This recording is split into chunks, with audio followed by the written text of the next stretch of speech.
Friend, स्वागत है आपका अपने चैनल आज क्लास में। आज की इस वीडियो में संस्कृत के 30 काफी महत्वपूर्ण ऑब्जेक्टिव प्रश्न हम आपको बताएंगे। ये जो 30 ऑब्जेक्टिव प्रश्न है ये आपके बोर्ड परीक्षा के लिए काफी महत्वपूर्ण है, तो एक भी प्रश्न आप लोग स्किप मत कीजिएगा। वीडियो को प्लीज आप लोग शुरू से लेके अंत तक देखिएगा और इस 30 ऑब्जेक्टिव प्रश्न में से जो भी प्रश्न आपको याद ना हो तो प्लीज आप लोग उसे नोटबुक पे लिख के जरूर याद कर लीजिएगा। चैनल को अभी तक आप सब्सक्राइब नहीं किए हैं तो चैनल को सब्सक्राइब कर लीजिएगा और सब्सक्राइब करने के बाद एक बेल आइकन आता है तो बेल आइकन को दबा के ऑल पे कर लीजिएगा ताकि जब भी लाइव क्लास हो तो आपके पास नोटिफिकेशन पहुंचता रहे। तो आइए शुरू करते हैं पहले नंबर प्रश्न से। तो पहला नंबर प्रश्न है कि आलसशाला में आग लगने पर कितने लोग नहीं भागे। ए ऑप्शन है 3, बी ऑप्शन है 5, सी ऑप्शन है 4, डी ऑप्शन है 6। काफी महत्वपूर्ण प्रश्न है ये आपके बोर्ड परीक्षा के लिए। यहाँ पे आपको बताना है कि आलसशाला में आग लगने पर कितने लोग नहीं भागे। तो जो 4 सच में आलसी थे वो नहीं भागे, इसे आपको याद रखना है। यहाँ पे सी ऑप्शन बिल्कुल ही सही हो जाएगा। ये देखते हैं अगला प्रश्न 2 नंबर प्रश्न है कि प्राचीन काल में शिष्यों को क्या कहा जाता था। ए ऑप्शन है छात्र, बी ऑप्शन है ब्रह्मचारी, सी ऑप्शन है धनुधारी, डी ऑप्शन है अंतेवासी। 2 नंबर भी प्रश्न काफी महत्वपूर्ण है आपके बोर्ड परीक्षा के लिए।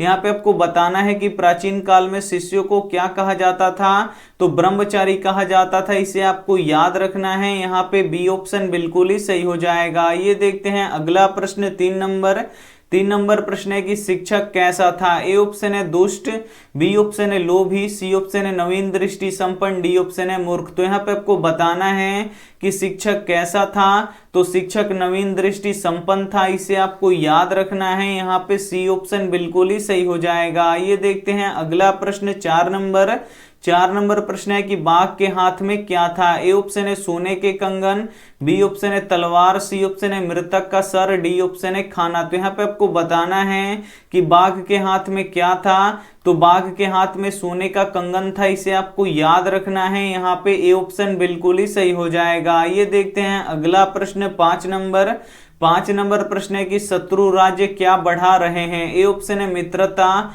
बी ऑप्शन है शांति, सी ऑप्शन है अशांति और कलह, डी ऑप्शन है इनमें से कोई नहीं। तो यहाँ पे आपको बताना है कि शत्रु राज्य क्या बढ़ा रहे हैं, यानी दुश्मन राज्य क्या बढ़ा रहे हैं। तो अशांति और कलह बढ़ा रहे हैं, इसे आपको याद रखना है। यहाँ पे सी ऑप्शन बिल्कुल ही सही हो जाएगा। काफी महत्वपूर्ण 30 ऑब्जेक्टिव प्रश्न है, तो एक भी प्रश्न आप लोग स्किप मत कीजिएगा। वीडियो को प्लीज आप लोग शुरू से लेके अंत तक देखिएगा और इसमें से जो भी प्रश्न आपको याद ना हो तो प्लीज आप लोग उसे नोटबुक पे लिख के जरूर याद कर लीजिएगा। और वीडियो को लाइक नहीं किए तो प्लीज आप लोग वीडियो को लाइक भी कर दीजिएगा। ये देखते हैं अगला प्रश्न 6 नंबर प्रश्न है कि महान से भी महान क्या है। ए ऑप्शन है आत्मा, बी ऑप्शन है देवता, सी ऑप्शन है ऋषि, डी ऑप्शन है दानव। तो यहाँ पे आपको बताना है कि महान से भी महान क्या है। तो महान से भी महान आत्मा है, इसे आपको याद रखना है। यहाँ पे ए ऑप्शन बिल्कुल ही सही हो जाएगा। ये देखते हैं अगला प्रश्न 7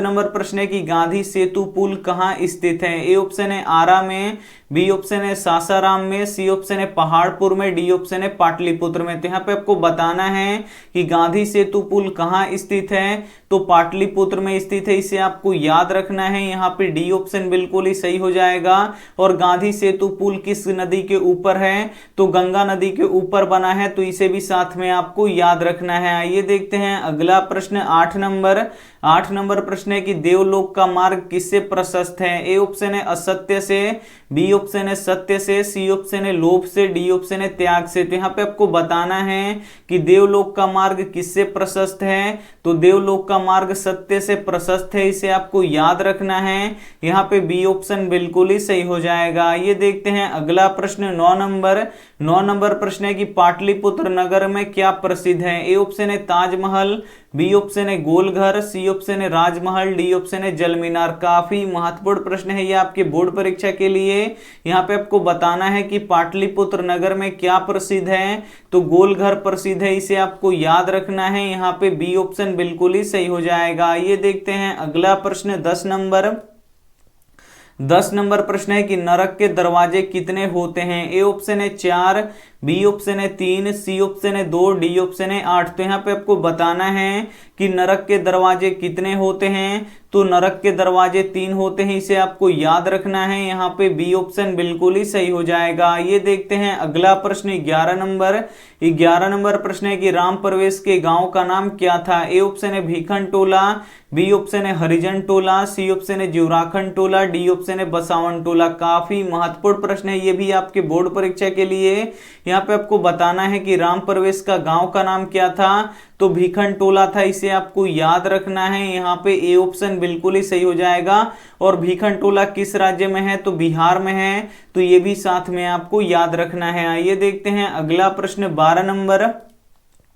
12 नंबर प्रश्न है कि दानवीर कौन था। ए ऑप्शन है अर्जुन, बी ऑप्शन है भीष्म, सी ऑप्शन है कृष्ण, डी ऑप्शन है कर्ण। 12 नंबर भी प्रश्न काफी महत्वपूर्ण है। यहाँ पे आपको बताना है कि दानवीर कौन था, तो दानवीर कर्ण थे, इसे आपको याद रखना है। यहाँ पे डी ऑप्शन बिल्कुल ही सही हो जाएगा। ये देखते हैं अगला प्रश्न 13 नंबर। 13 नंबर प्रश्न है कि भारतीय संस्कृति का परिचय किससे होता है। ए ऑप्शन है आचरण से, बी ऑप्शन है संस्कार से, सी ऑप्शन है व्यवहार से, डी ऑप्शन है इनमें से कोई नहीं। तो यहाँ पे आपको बताना है कि भारतीय संस्कृति का परिचय किससे होता है, तो संस्कार से होता है, इसे आपको याद रखना है। यहाँ पे बी ऑप्शन बिल्कुल ही सही हो जाएगा। ये देखते हैं अगला प्रश्न 14 नंबर। 14 नंबर प्रश्न है कि विवाह एक संस्कार होता है। ए ऑप्शन है पवित्र, बी ऑप्शन है निर्मल, सी ऑप्शन है अपवित्र, डी ऑप्शन है इनमें से कोई नहीं। तो यहाँ पे आपको बताना है कि विवाह एक संस्कार होता है, तो विवाह कैसा संस्कार होता है, तो यह एक पवित्र संस्कार होता है, इसे आपको याद रखना है। यहाँ पे ए ऑप्शन बिल्कुल ही सही हो जाएगा। ये देखते हैं अगला प्रश्न 15 नंबर। 15 नंबर प्रश्न है कि किस मनुष्य को मृत्यु आने की जानकारी मिल जाती है। ए ऑप्शन है साधक को, बी ऑप्शन है असाधक को, सी ऑप्शन है मूर्ख को, डी ऑप्शन है राजा को। 15 नंबर भी प्रश्न काफी महत्वपूर्ण है आपके बोर्ड परीक्षा के लिए। यहाँ पे आपको बताना है कि किस पुरुष को मृत्यु आने की जानकारी मिल जाती है, तो जो साधक पुरुष होते हैं इनको मृत्यु आने की जानकारी मिल जाती है, इसे आपको याद रखना है। यहाँ पे ए ऑप्शन बिल्कुल ही सही। 16 नंबर प्रश्न है कि यह संसार किसके द्वारा अनुशासित है। ए ऑप्शन है मनुष्य के द्वारा, बी ऑप्शन है वीरों के द्वारा, सी ऑप्शन है परमात्मा के द्वारा, डी ऑप्शन है दानव के द्वारा। तो यहाँ पे आपको बताना है कि यह संसार किसके द्वारा अनुशासित है, तो यह संसार परमात्मा के द्वारा अनुशासित है, इसे आपको याद रखना है। यहाँ पे सी ऑप्शन बिल्कुल ही सही हो जाएगा। ये देखते हैं अगला प्रश्न 17 नंबर। 17 नंबर प्रश्न है कि पटना के किस दिशा में गंगा बहती है। ए ऑप्शन है उत्तर दिशा में, बी ऑप्शन है दक्षिण दिशा में, सी ऑप्शन है पश्चिम दिशा में, डी ऑप्शन है पूर्व दिशा में। काफी महत्वपूर्ण प्रश्न है ये आपके बोर्ड परीक्षा के लिए। यहाँ पे आपको बताना है कि पटना के किस दिशा में गंगा बहती है, तो पटना के उत्तर दिशा में गंगा बहती है, इसे आपको याद रखना है। यहाँ पे ए ऑप्शन बिल्कुल ही सही हो जाएगा। ये देखते हैं अगला प्रश्न 18 नंबर। 18 नंबर प्रश्न है कि प्राचीन काल में ब्रह्मचारी कहाँ पढ़ते थे। ए ऑप्शन है स्कूल में, बी ऑप्शन है जंगल में, सी ऑप्शन है गुरु के घर में, डी ऑप्शन है पाठशाला में। तो यहाँ पे आपको बताना है कि प्राचीन काल में ब्रह्मचारी कहाँ पढ़ते थे, तो गुरु के घर में पढ़ते थे, इसे आपको याद रखना है। यहाँ पे सी ऑप्शन बिल्कुल ही सही हो जाएगा। ये देखते हैं अगला प्रश्न 19 नंबर। 19 नंबर प्रश्न है कि कन्यादान संस्कार किस संस्कार में होता है। ए ऑप्शन है समावर्तन संस्कार में, बी ऑप्शन है उपनयन संस्कार में, सी ऑप्शन है केशांत संस्कार में, डी ऑप्शन है विवाह संस्कार में। तो यहाँ पे आपको बताना है कि कन्यादान संस्कार किस संस्कार में होता है, तो विवाह संस्कार में होता है, इसे आपको याद रखना है। यहाँ पे डी ऑप्शन बिल्कुल ही सही हो जाएगा। ये देखते हैं अगला प्रश्न 20 नंबर। 20 नंबर प्रश्न है कि कैमुदी महोत्सव किस ऋतु में मनाया जाता है। ए ऑप्शन है बसंत ऋतु में, बी ऑप्शन है वर्षा ऋतु में, सी ऑप्शन है ग्रीष्म ऋतु में, डी ऑप्शन है शरद ऋतु में। काफी महत्वपूर्ण प्रश्न है ये आपके बोर्ड परीक्षा के लिए। यहाँ पे आपको बताना है कि कैमुदी महोत्सव किस ऋतु में मनाया जाता है, तो शरद ऋतु में मनाया जाता है, इसे आपको याद रखना है। यहाँ पे डी ऑप्शन बिल्कुल ही सही हो जाएगा। और ये भी प्रश्न काफी महत्वपूर्ण था आपके बोर्ड परीक्षा के लिए। आइए देखते हैं अगला प्रश्न 21 नंबर। 21 नंबर प्रश्न है कि धूर्त कृत्रिम आलस दिखाकर क्या ग्रहण कर रहे थे। ए ऑप्शन है दान, बी ऑप्शन है धन, सी ऑप्शन है भोजन, डी ऑप्शन है जल। तो यहाँ पे आपको बताना है कि धूर्त कृत्रिम आलस दिखाकर क्या ग्रहण कर रहे थे, तो भोजन ग्रहण कर रहे थे, इसे आपको याद रखना है। हैं, यहाँ पे सी ऑप्शन बिल्कुल ही सही हो जाएगा। ये देखते हैं अगला प्रश्न 22 नंबर प्रश्न है कि भारत में किस महान परंपरा को सुनाया जाता है। ए ऑप्शन है शास्त्रों को, बी ऑप्शन है शस्त्र को, सी ऑप्शन है लोभ को, डी ऑप्शन है कलह को। तो यहाँ पे आपको बताना है कि भारत में किस महान परंपरा को सुनाया जाता है। तो शास्त्रों को सुनाया जाता है, इसे आपको याद रखना है, काफी महत्वपूर्ण प्रश्न है आपके बोर्ड परीक्षा के लिए।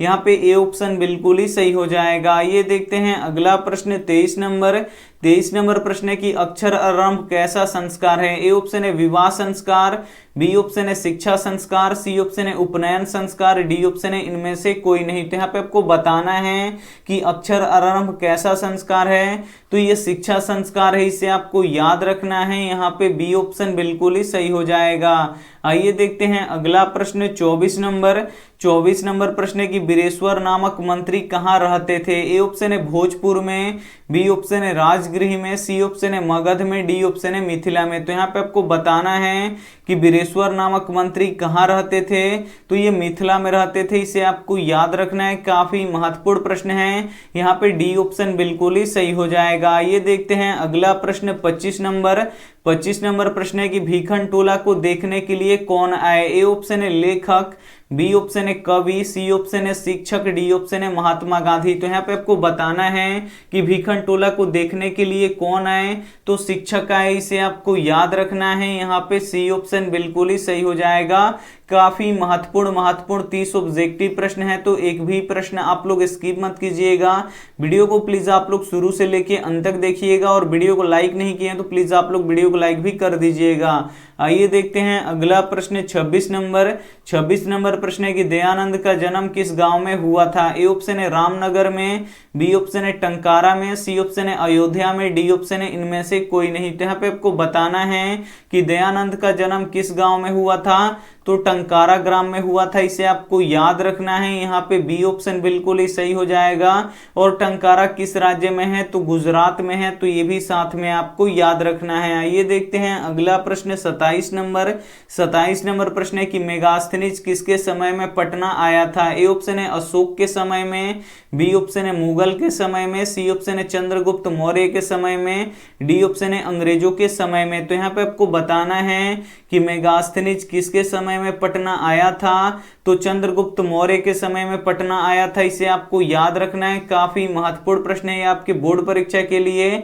यहाँ पे सी ऑप्शन बिल्कुल ही सही हो जाएगा। ये देखते हैं अगला प्रश्न 28 नंबर प्रश्न है कि असहिष्णुता किसकी जननी है। ए ऑप्शन है मातृत्व की, बी ऑप्शन है द्वेष की, सी ऑप्शन है प्रेम की, डी ऑप्शन है अहिंसा की। तो यहाँ पे आपको बताना है कि असहिष्णुता किसकी जननी है। तो ये द्वेष की जननी है, इसे आपको याद रखना है। यहाँ पे बी ऑप्शन बिल्कुल ही सही हो जाएगा। ये देखते हैं अगला प्रश्न 29 नंबर प्रश्न है कि किसने कहा कि भविष्य में पाटलीग्राम महानगर होगा। ए ऑप्शन है बुद्ध ने, बी ऑप्शन है सुखदेव ने, सी ऑप्शन है शंकराचार्य ने, डी ऑप्शन है रामदेव ने। तो यहाँ पे आपको बताना है कि किसने कहा कि भविष्य में पाटलीग्राम महानगर होगा।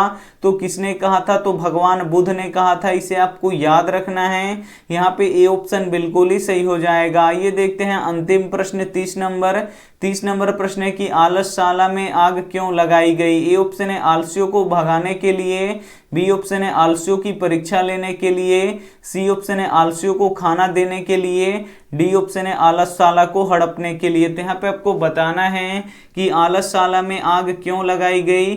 तो आलसियों की परीक्षा लेने के लिए आग लगाई गई, इसे आपको याद रखना है। यहाँ पे बी ऑप्शन बिल्कुल ही सही हो जाएगा।